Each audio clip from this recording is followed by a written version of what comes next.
Baik, bismillahirrahmanirrahim. Assalamualaikum warahmatullahi wabarakatuh. Selamat pagi, selamat siang, dan selamat malam buat teman-teman semuanya, mahasiswa SCT Nurul Fikri yang berbahagia. Dan kali ini kita masuk ke dalam pembelajaran selanjutnya, melanjutkan dari apa yang sudah pernah kita bahas pada pertemuan-pertemuan sebelumnya ya, di mana kita akan mengangkat satu skema pembelajaran ya, yang diangkat atau yang dikenalkan oleh Stephen Covey untuk pembelajaran untuk pembentukan karakter ya, yakni Seven Habits for Highly Effective People. Dan kita sudah masuk ke dalam kebiasaan atau habit yang kelima, di mana habit yang kelima ini isinya adalah berusahalah untuk mengerti terlebih dahulu baru dimengerti. Saya ulangi lagi, intinya adalah isinya adalah berusahalah untuk mengerti terlebih dahulu baru dimengerti. Nah, di kebiasaan kelima ini atau di habit yang kelima ini kita akan banyak nantinya berbicara terkait tentang tantangan komunikasi ya, karena ini amat sangat erat kaitannya dalam kita berinteraksi atau berkomunikasi dengan siapapun yang ada di sekitar kita, dan juga bagaimana kita mengembangkan atau bisa memunculkan sikap dan keterampilan empati yang kita bisa munculkan di antara kita dengan yang ada di sekitar kita. Dan pada kesempatan kali ini ya, saya tidak tidak bosan-bosan nih untuk bisa mengingatkan Seven Habits Model ya, yang menjadi core pembelajaran kita pada satu semester ini. Nah, kita mulai dari bagaimana awalnya kita ya dalam fase tergantung begitu ya. Fase tergantung kita menuju ke fase mandiri ya, tergantung ke mandiri, kemudian masuk ke dalam fase saling ketergantungan. Saya ulangi lagi, fase tergantung ya, kita tergantung dengan siapapun yang di sekitar kita atau apapun yang ada di sekitar kita. Kemudian kita beranjak ke fase mandiri ya, di mana kita sudah mulai bisa menentukan lebih lebih merdeka begitu ya, apa yang kita bisa lakukan dan tidak terlalu tergantung dengan orang lain. Nah, kemudian masuk lagi ke tahapan berikutnya, yakni saling tergantungan. Dan di habit 1 2 3 kita bicara tentang bagaimana mengubah fase tergantung ke fase mandiri ya. Di sini kita akan mendapatkan kemenangan pribadi dan kemandirian dari fase mandiri dengan fase kesayangan tergantungan ini masuk ke dalam bagaimana kita membentuk kemenangan publik di sini. 1 2 3, fase satu adalah jadilah proaktif, fase 2 itu mulai dengan akhir dalam pikiran, fase 3 ataupun habit yang ketiga adalah dahulukan yang utama ya. Habit 1 2 3 ini adalah bagaimana kita bisa memunculkan yang namanya kemenangan pribadi. Jadilah proaktif, mulai dengan akhir dalam pikiran, dahulukan yang utama, kemudian masuk ke dalam fase mandiri ke kesaling tergantungan. Habit yang keempat, yang kemarin kita bahas, berpikir menang-menang, ya. Dan yang sekarang kita bahas adalah berusaha mengerti terlebih dahulu, baru dimengerti. Dan yang keenam, wujudkan sinergi. Itu kita akan bahas pada pertemuan berikutnya. Nah, di mana kesemuanya dilingkupi dengan satu habit tambahan, habit yang terakhir, habit yang pamungkas adalah habit terkait tentang bagaimana kita senantiasa perlu untuk bisa mengasah gergaji kita, sharpen the saw. Nah, kita masuk ke dalam habit yang kelima, berusaha mengerti terlebih dahulu, baru dimengerti. Kita akan mulai pembelajarannya lebih dalam. Baik teman-teman semuanya, kita akan mulai dulu dari prinsip, paradigma, dan juga proses yang mendasari habit kelima ini. Kita mulai dulu dari prinsip dulu ya. Oke, prinsip yang mendasari. Nah, prinsip dari ini kita coba ada beberapa analogi kita bisa pakai nih. Sebelum memberi pengobatan, nah ini ya, sebelum memberi pengobatan, maka haruslah mengadakan diagnosa terlebih dahulu. Jadi ibaratnya sebelum kita menjustifikasi atau menilai sesuatu keadaan, kita perlu untuk menganalisis keadaan, atau kalau bicara tentang bagaimana seorang dokter ya melakukan pengobatan, ya harus dulu dia lakukan diagnosa terhadap pasiennya. Tidak boleh si dokter itu langsung menjudge ataupun menyampaikan, oh kamu sakit ini, kamu sakit ini, kamu sakit itu, dan seterusnya. Nanti tidak boleh seperti itu. Harus terlebih dahulu mengadakan yang namanya diagnosa. Nah, kemudian pengertian diperoleh bila kita mendengarkan. Kita mampu untuk mengerti orang lain, mengerti siapa yang kita ajak bicara, ketika kita terlebih dahulu mau untuk mendengarkan. Tidak mungkin kalau kita ingin mengerti kondisi seorang, ya, mengerti kondisi yang siapa yang kita ajak bicara tanpa kita mendengarkan. Saya rasa tidak mungkin untuk kita melakukan itu. Oleh karenanya proses mendengarkan itu jadi vital atau jadi penting untuk kita selesaikan, untuk kita tuntaskan segala bentuk prosesnya sebelum nantinya kita sampai pada tahapan kita mengerti pada apa yang diinginkan atau apa yang dimaui oleh orang lain. Kita masuk ke paradigma kunci. Nah, ini paradigma kunci yang kita bisa pakai di habit yang kelima ini. Yang pertama, saya beranggapan bahwa saya tidak mengerti sepenuhnya. Ya, saya beranggapan bahwa saya tidak mengerti sepenuhnya dan saya perlu mendengarkan. Nah, ini paradigma yang kita pakai begitu untuk bisa membahas habit yang kelima dan juga akan membiasakan nantinya di habit yang kelima ini. Bahwa setiap kita pasti punya keterbatasan gitu ya. Setiap kita pasti punya keterbatasan, tidak mungkin kita mendaku kebenaran ada di dalam diri kita, nggak mungkin ya. Dalam agama Islam pun juga nggak boleh seperti itu ya. Nah, saya perlu menyampaikan dan saya perlu meyakinkan diri saya bahwa bisa jadi yang saya ketahui sepenuhnya itu bukan satu hal yang benar seluruhnya, tidak. Ya, makanya di sini sampaikan saya beranggapan bahwa saya tidak mengerti sepenuhnya dan saya perlu mendengarkan. Oleh karenanya, ketika saya yakin bahwa saya tidak mengerti sepenuhnya, saya perlu mendengarkan banyak masukan, saya perlu mendengarkan banyak nasihat, saya perlu mendengarkan banyak pendapat dari orang lain. Untuk apa? Untuk menyempurnakan pemahaman, pengertian yang saya miliki sebelumnya, gitu ya, untuk bisa melengkapi, untuk bisa memberikan sudut pandang yang berbeda sehingga pemahaman kita lebih holistik, pemahaman kita lebih menyeluruh. Nah, seperti itu. Yang kedua, paradigma kuncinya adalah jika saya lebih dahulu mendengarkan untuk mengerti, saya ulangi lagi, jika saya lebih dahulu mendengarkan untuk mengerti, maka saya akan lebih dimengerti. Nah, ini ya. Jadi ada proses untuk kita mendahulukan, untuk kita lebih apa istilahnya ya, lebih berusaha mengeluarkan effort kita untuk mendengarkan dulu nih sebelum kita mau didengarkan. Gitu. Biasanya nih orang nih agak sedikit tergoda nih dan mungkin kita pun juga sering ya. Saya pun pribadi juga sering seperti ini.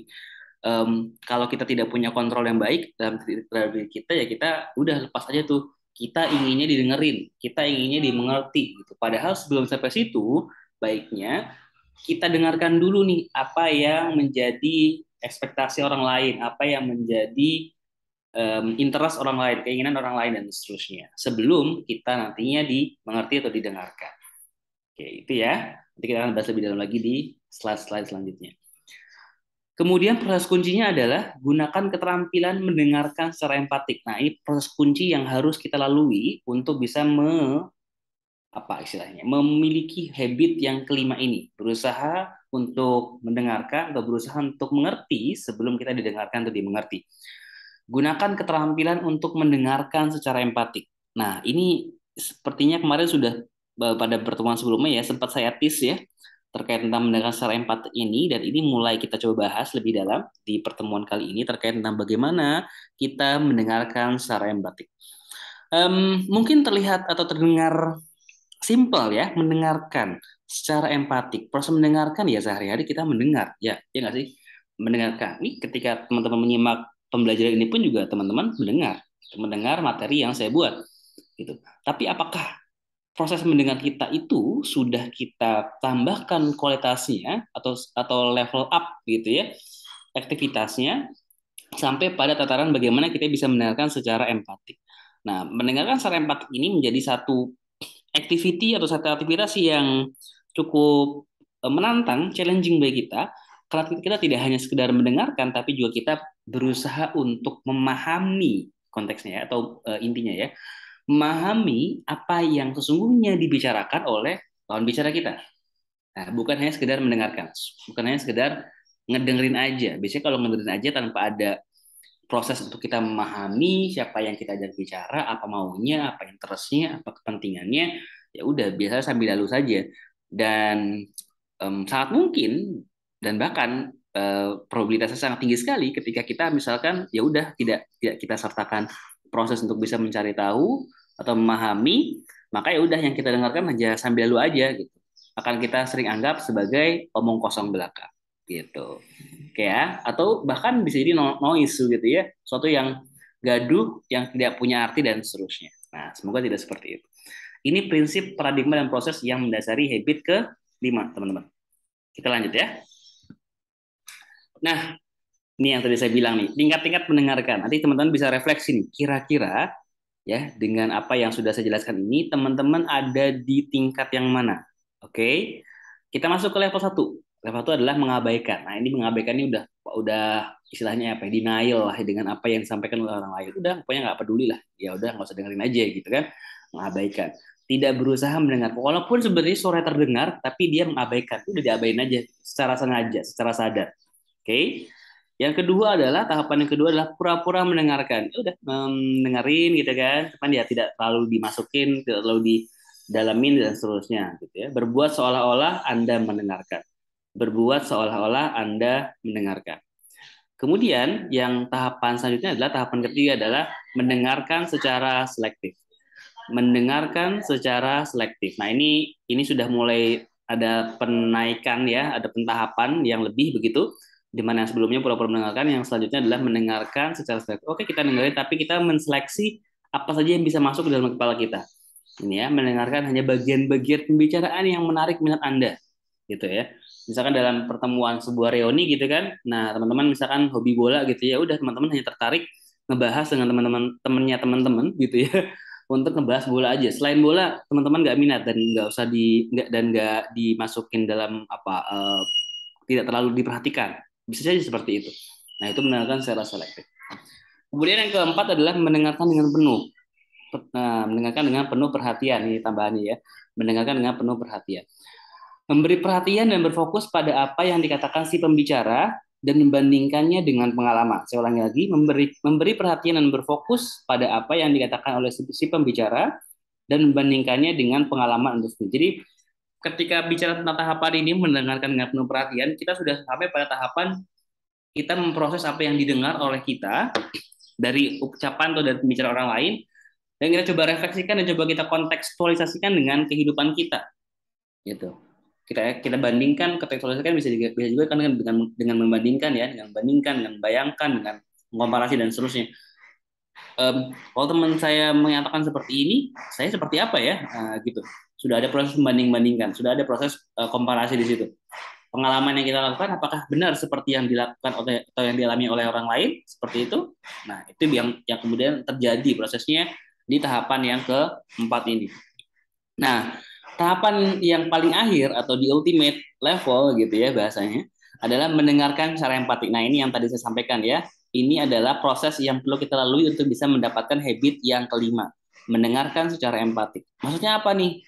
Pak Hakil nih, mendengar secara empatik nih. Mendengar secara empatik adalah bagaimana kita bisa mendengarkan dan merespon dengan hati maupun pikiran untuk mengerti perkataan, maksud dan perasaan si pembicara. Jadi ada upaya untuk kita menaruh perhatian lebih untuk lebih mengerti apa yang dikatakan, apa yang diucapkan oleh lawan bicara kita, apa yang dimaksudkan oleh lawan pembicara kita, sehingga nanti ada proses memberikan feedback atau menanyakan kembali apakah seperti ini dimaksud nama kamu gitu ya. Nah, itu yang bisa dilakukan. Dan juga perasaan si pembicara sudah mulai mengkalkulasi apa-apa yang dirasakan oleh lawan bicara kita ketika kita berbicara. Jadi tidak hanya sekedar ngomong, ngobrol, udah dengerin aja enggak, tapi lebih ke bagaimana kita lebih dalam merespon, menanggapi, memberikan feedback dan seterusnya. Oke, itu tahapan yang paling tinggi ya dari tingkat-tingkatan mendengarkan. Mulai dari mengabaikan, pura-pura mendengarkan, mendengarkan secara selektif, mendengarkan dengan penuh perhatian, dan juga mendengarkan secara empatik. Nah, pertanyaannya buat refleksi teman-teman, kira-kira teman-teman paling sering di tingkatan yang mana? Gitu ya. Teman-teman paling sering mengalami ataupun merasakan ataupun apa ya istilahnya melakukan gitu dalam keseharian teman-teman itu di level yang mana, di tingkatan yang mana? Nah, silakan bisa tuliskan di kolom komen teman-teman, eh, experience ataupun pengalaman teman-teman dalam tingkatan ini. Seringnya tingkatan yang mana dan ketika itu sedang apa atau ketika itu sedang sedang melakukan apa. Nah, itu ya yang coba dituliskan ya di kolom komen ya. Saya ingin coba lihat nih gimana teman-teman pengalamannya. Oke, kita lanjutkan. Merespon menurut pengalaman sendiri. Nah, ini ya, merespon menurut pengalaman sendiri. Kalau kita bicara ini adalah autobiografik gitu. Nah, ini kita bisa ada beberapa klasifikasi. Yang pertama adalah menasehati, gitu ya, menasehati. Jadi kalau kita bicara tentang mendengarkan secara empatik. Nah, ini yang saya sampaikan adalah bagaimana kita merespon pembicaraan orang lain gitu ya, merespon pembicaraan orang lain dengan apa yang sudah kita alami, apa yang sudah kita lakukan di waktu-waktu sebelumnya. Nah, gitu. Kita coba flashback, kita coba capturing gitu ya, our experience di saat-saat lalu begitu. Seperti apa untuk kemudian bisa memberikan feedback ataupun bisa memberikan respon terhadap apa yang dibicarakan oleh orang yang kita ajak bicara. Pertama adalah menasehati. Bentuknya ya, klasifikasi pertama adalah menasehati, yakni memberi nasihat ya, saran dan solusi pada masalah. Ketika lawan bicara kita mengutarakan banyak masalah, mungkin kita punya experience terhadap masalah itu dan kita berhasil untuk menangani masalah itu, kita mampu untuk bisa menyampaikan. Kita sampaikanlah itu. Nasihatilah dia gitu ya, memberikan saran. Mungkin bahasanya kalau nasihati agak ini ya, ada yang superior, ada yang inferior, tapi mungkin lebih setaranya kita pakai kata-kata saran, menyarankan sesuatu, memberikan solusi gitu ya, mensuggest sesuatu dan seterusnya. Yang kedua adalah menyelidik. Nah, menyelidik ini adalah mengajukan pertanyaan-pertanyaan dari kerangka referensi atau agenda kita sendiri. Jadi tadi ya, misalkan lawan bicara kita menyampaikan satu hal yang mungkin kita anggap kurang clear atau kurang jelas. Nah, kita mencoba untuk menyelidiki, menanyakan lebih dalam, apakah benar seperti itu? Nah, kayak gini kayaknya nggak gitu deh. Coba deh kamu ini akan lagi coba explore lagi deh, lebih dalam lagi deh. Jadi coba untuk lebih diselidiki, lebih di lebih di lebih diselidiki, lebih didalami lagi, lebih dalam lagi apa yang dibicarakan oleh teman-teman ketika berbicara kayak gitu. Ya, mengajukan pertanyaan-pertanyaan dari kerangka referensi atau agenda kita sendiri. Tetapi tetap usahakan dengan sesuai dengan konteks yang sedang dibicarakan. Jadi jangan terlalu melebar ya, eksplorasi dan seterusnya. Nah, kemudian yang ketiga adalah menafsirkan. Menafsirkannya adalah menjelaskan motif dan perilaku orang lain berdasarkan pengalaman kita. Jadi tadi ya karena ini basisnya adalah pengalaman sendiri, maka jadi kita coba untuk menjelaskan, oh kayaknya kalau kamu mengalami seperti ini, kayaknya yang kurang dari kamu adalah begini begini begini deh gitu. Jadi kita ambil pengalaman kita sebagai acuan, sebagai referensi, dan kita coba ajukan itu sebagai apa istilahnya bahan untuk lawan bicara kita mengeksplorasi masalah yang dihadapi oleh lawan bicara kita, seperti itu, menafsirkan, mencoba menebak maksud orang lain gitu. Tapi ini perlu disampaikan gitu, jangan disimpan dalam hati, karena kalau disimpan dalam hati ya, penafsiran ini ya kita tidak terkonfirmasi pentafsiran kita, perlu disampaikan apakah benar seperti ini. Nah, gitu. Jadi ada proses timbal balik atau proses dua arah yang terjadi ketika kita bicara tentang mendengarkan secara empatik ini. Jadi mendengarkan secara empatik tidak hanya mendengarkan, tapi ada proses untuk kemudian menggali lebih dalam. Yang selanjutnya adalah menilai. Ya, proses menilai ini proses paling akhir. Jadi ini adalah proses ini adalah atau tahapan ini adalah dilalui setelah ya kita mengetahui lebih dalam gitu. Nah, menilai lalu menyetujui atau tidak menyetujui gitu. Jadi oh kayaknya kamu kayak gini deh orangnya deh ya. Kamu kayaknya gini deh. Kamu kayaknya orangnya terlalu apa namanya? Terlalu baperan deh gitu. Jadi ada proses menilai ya, nanti bisa jadi ada respon juga dari lawan bicara kita, oh enggak kok, gue nggak berperan kok, gue gini gini, gue kayak gini tuh kayak gini gini gitu, gue tuh kayak orangnya kayak gini karena gue ada sesuatu nih yang meresahkan gue nih. Jadi ada feedback lagi nanti akan teman-teman dapatkan ketika sudah mencoba tahapan menilai ini gitu ya. Tentu menilainya juga jangan asal nilai ya, landasilah ya eh, penilaian teman-teman itu dengan bukti-bukti yang kuat, dengan argumentasi-argumentasi yang kuat, jangan asal menilai gitu, karena bisa jadi banyak orang yang ya agak sensitif nih kalau kita langsung ngejudge begitu ya tanpa didasari bukti-bukti atau argumentasi-argumentasi yang bisa dipertanggungjawabkan begitu ya. Nah, ini klasifikasi respon ya menurut pengalaman sendiri atau autobiografi.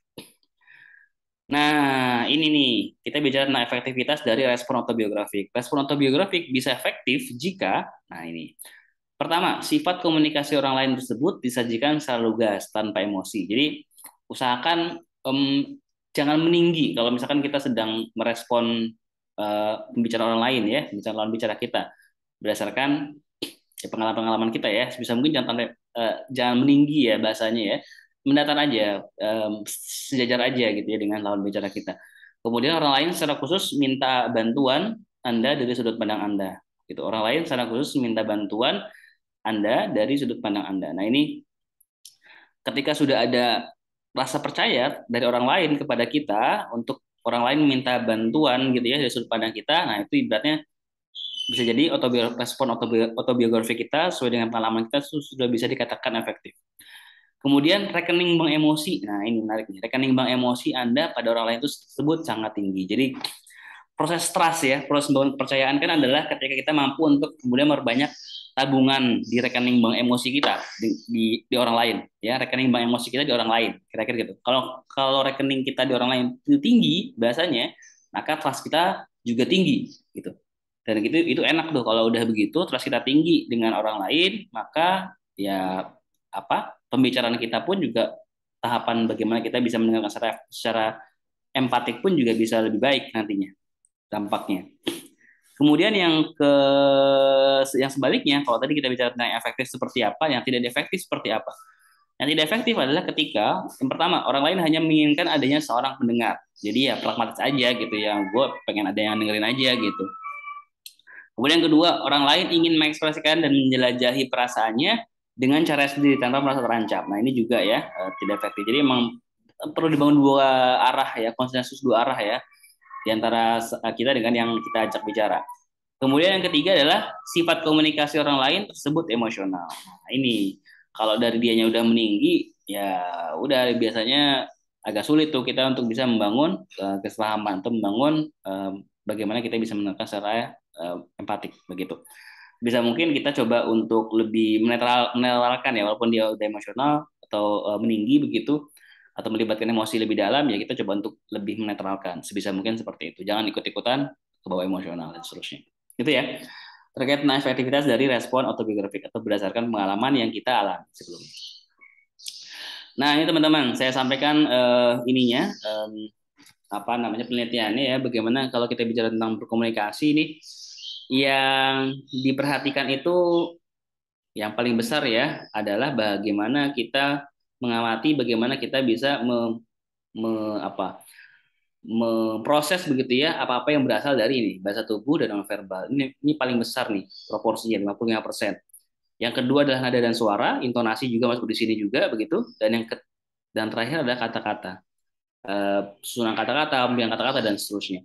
Nah makanya teman-teman sebisa mungkin memang idealnya ya ketika kita bicara pembelajaran ya tetap muka begitu kan, tetap muka. Karena dengan tatap muka ya murid ataupun siswa ataupun mahasiswa bisa bertemu dengan pengajarnya atau educatorsnya ataupun dosennya dan seterusnya. Tapi kalau tidak bisa ya ini ya paling tidak mendengarkan dengan nada dan suara atau dan juga dengan susunan kata-kata yang dipilih dari pengajarnya.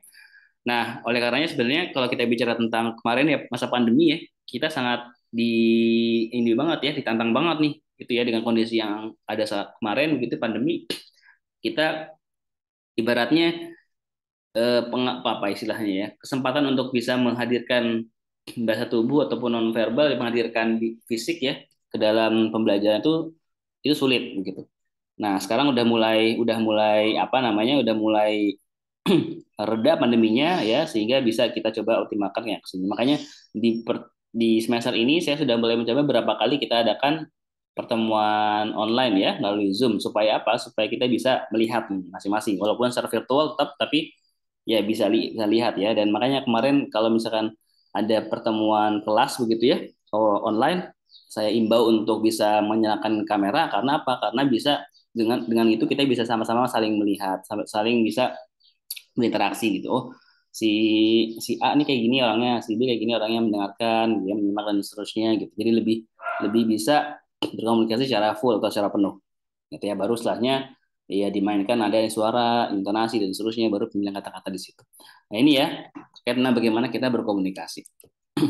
Nah, teman-teman, bicara tentang mendengarkan secara empatik ya, yang tampil di luar kan bagaimana keterampilan kita nih, bagaimana kita mampu mendengarkan, bagaimana kita mampu memberikan feedback secara positif, secara membangun, secara konstruktif dan seterusnya.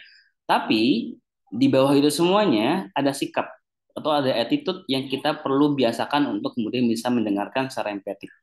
Ya, singkatnya, attitude yang kita perlu bangun adalah itu tadi tuh prinsip dan paradigma tadi yang kita bahas di awal tuh bagaimana bahwa ya gue nggak sempurna, gue pasti ada salahnya, apa yang gue miliki tidak tidak sepenuhnya sempurna, gue perlu pendapat orang lain dan seterusnya itu ke situ arahnya. Dan jadi apa yang gue pendapat gue bisa jadi salah dan jadi pendapat orang lain benar gitu. Proses-proses seperti itu yang perlu kita bangun secara sikap ya untuk bisa memiliki keterampilan yang namanya mendengarkan secara empatik. Dan mendengarkan secara empatik itu mengantarkan kita pada habit yang kelima tadi ya. Berusaha mengerti dulu sebelum dimengerti. Atau berusaha mendengarkan dulu sebelum didengarkan. Oke, ini ya visualisasinya. Nah, ini teman-teman, 5 respon empatik yang mungkin teman-teman bisa coba nih, ya. Nanti bisa coba teman-teman praktekkan ya. Nah, pertama, mengulangi kata demi kata ya, isi dari komunikasi yang bersangkutan, hanya kata-kata saja tanpa emosinya. Nah, ini. Mengulangi kata demi kata isi dari komunikasi yang bersangkutan, hanya kata-kata saja tanpa emosinya. Misalkan lawan bicara teman-teman bercerita ya, seperti ini, terus kita coba untuk sebelum kita merespon kita coba closing, oh jadi kemarin kamu begini ya, kemarin kamu begini, ketemu teman kamu terus kamu menceritakan semuanya. Jadi ini coba diulangi sebagian, jadi nggak semuanya ke awal ya, mengulangi sebagian kata demi kata isi dari komunikasi yang bersangkutan. Supaya apa? Supaya bisa lebih apa, memunculkan rasa, oh ternyata emang si lawan bicaranya nyimak loh gitu, nyimak apa yang gue sampaikan loh kayak gitu. Kemudian yang kedua, mengatakan kembali isi. Nah, ini ya, ini mirip hampir sama nih. Kalau tadi ya kata demi kata, ibaratnya bisa mungkin disamain sama yang dikatakan oleh lawan bicara kita. Kemudian yang kedua adalah mengatakan kembali isi, tapi tidak semuanya, meringkas gitu. Meringkas mengonklusikan. Tadi ya contohnya sama. Yang ketiga, merefleksikan perasaan, lebih mendalami dan mulai menangkap perasaan orang lain dengan kata-kata Anda sendiri. Di samping kata-kata, mencoba memperhatikan perasaannya dari bahasa serta suaranya. Jadi sudah mulai disampaikan, wah saya turut prihatin gitu ya, saya turut prihatin dengan keadaan kamu, saya turut sedih loh dengan apa yang kamu alami dan seterusnya. Wah saya turut bangga, saya turut bahagia nih. Nah itu jadi kita nggak, justru ketika kita bicara tentang mendengarkan secara empatik, kita perlu mengeluarkan itu, mengeluarkan ataupun menyampaikan ekspresi itu kepada lawan bicara kita. Kemudian yang keempat adalah mengatakan kembali isi serta merefleksikan perasaan. Nah ini juga sama nih, mengekspresikan baik kata-kata maupun perasaan orang lain dengan kata-kata Anda sendiri. Jadi ya saya paham kamu sedih gitu, tapi jangan jangan sedih-sedih amat lah gitu. Jadi lebih ke situ. Ketika orang lain lawan bicara kita ya mengatakan ekspresinya, wah saya sedih banget nih bro, kok kayak gini banget sih gitu ya. Ketemu masalah terus nih dalam hidup gue nih gitu gitu. Nah ya gue tahu lo sedih gitu, tapi jangan sampai patah semangat nih gitu. Jadi lebih ke situ. Jadi mengatakan kembali isi serta refleksikan perasaan. Nah, kemudian yang kelima adalah melihat kapan empati tidak diperlukan atau tidak pada tempatnya. Jadi, memang kalau bicara tentang mendengar empatik ini tidak serta-merta kita aplikasikan setiap kita ngomong ya, setiap kita mendengarkan pembicaraan orang lain ya tidak gitu. Tapi kita coba pastikan timing yang tepat gitu. Pastikan timing yang tepat. Kalau misalkan kita dalam kondisi yang bertemu secara cepat ya, secara singkat dengan teman kita, misalkan dalam suatu acara gitu ya, tidak sengaja ketemu dengan teman kita gitu ya, kemudian langsung kita melakukan secara empatik ya agak repot juga kitanya gitu. Nah pastikan melakukan empatik ini dalam kondisi yang benar-benar sama-sama nyaman nih kita dengan yang lawan bicara kita juga. Jadi melihat kapan empati tidak diperlukan atau tidak pada tempatnya. Nah ini komunikasi empatik nih sudah kita mulai lebih dalami lagi nih ya. Kata empati ya sendiri berasal kata empati sendiri berasal dari kata, nah ini di bahasa Jerman ya, Einfühlung ya, yang semula digunakan oleh seorang psikolog Jerman. Kata ini secara harfiah berarti merasa terlibat atau feeling into. Nah, sesuai dengan arti dari empati itu sendiri ya, di apa istilahnya ya, kamu berdiri di sepatu orang lain, kira-kira gitu. Kemudian empati menurut, nah ini satu ahli bahasa juga ya, Onong Hana Effendi, Uhian Effendi, adalah kemampuan memproyeksikan diri kepada orang lain. Kemampuan memproyeksikan diri kepada orang lain.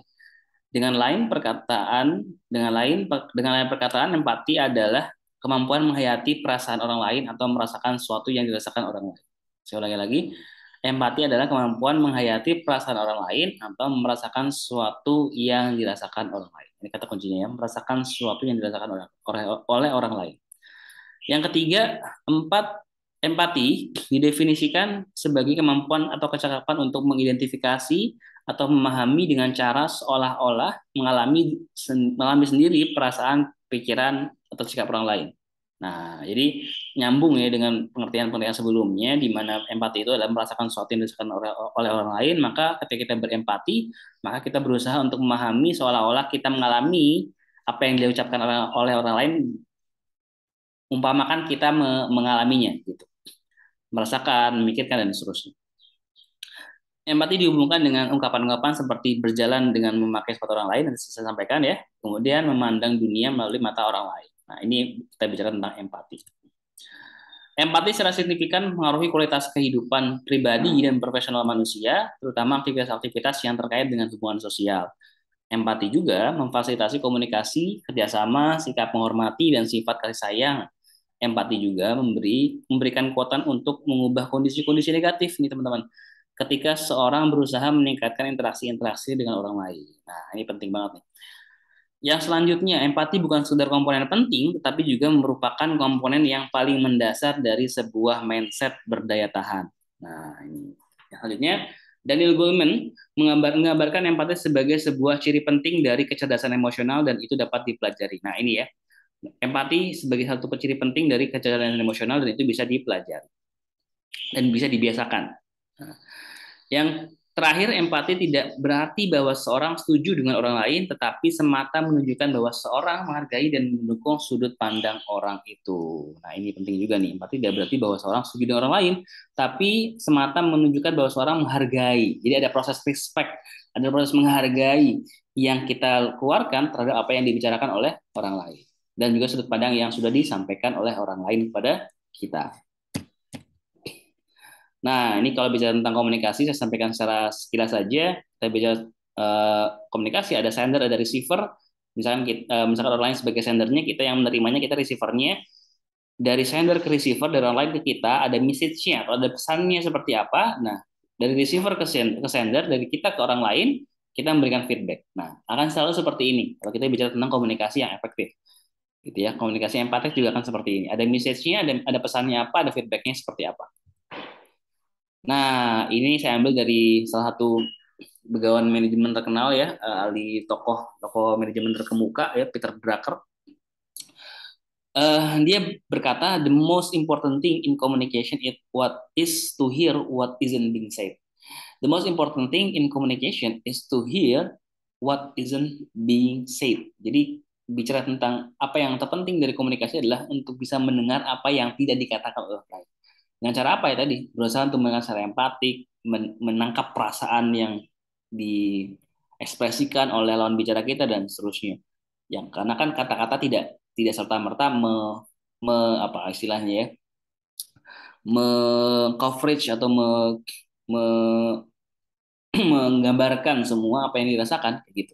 Jadi ya kita perlu pinter-pinter mengasah gitu ya apa yang sebenarnya dirasakan oleh orang lain gitu sehingga kita mampu menangkap secara utuh, secara menyeluruh apa yang ingin disampaikan atau apa maksud di balik yang disampaikan oleh orang lain.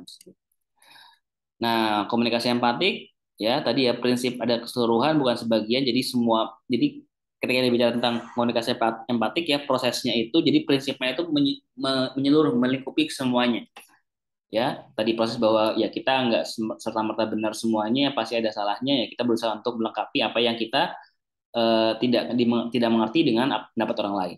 Kemudian ada moral yang hadir di situ. Ya, proses mendengarkan kan proses mendengarkan ada proses moral ya, proses etis juga yang kita kemudian berikan kepada lawan bicara kita. Berusaha dimengerti baru dimengerti, diagnosa sebelum merespon, keyakinan, kontak mata ini juga penting juga teman-teman. Senyuman, nah ini jangan lupa senyum nih gitu. Untuk kemudian bisa memberikan satu penghargaan terhadap lawan bicara kita. Kemudian saling mendukung, saling support, ya konstruktif sebisa mungkin usulan-usulan, pendapat-pendapat, nasihat-nasihat itu konstruktif, saling mendukung. Nah, ini kendalanya nih yang perlu kita waspadai. Pertama, lingkungan keluarga, ya. Ya kadang-kala ya keluarga juga ini juga nih, apa namanya sedikit banyak memberikan apa istilahnya ya situasi yang bisa jadi negatif itu kadang-kala. Mudah-mudahan aja teman-teman berada di keluarga yang sangat suportif ya sehingga nasihat pendapat itu bisa disampaikan secara positif kepada teman-teman. Kemudian yang kedua menyembunyikan kekecewaan atau kemarahan. Nah ini kendalanya ya ada yang tersembunyi.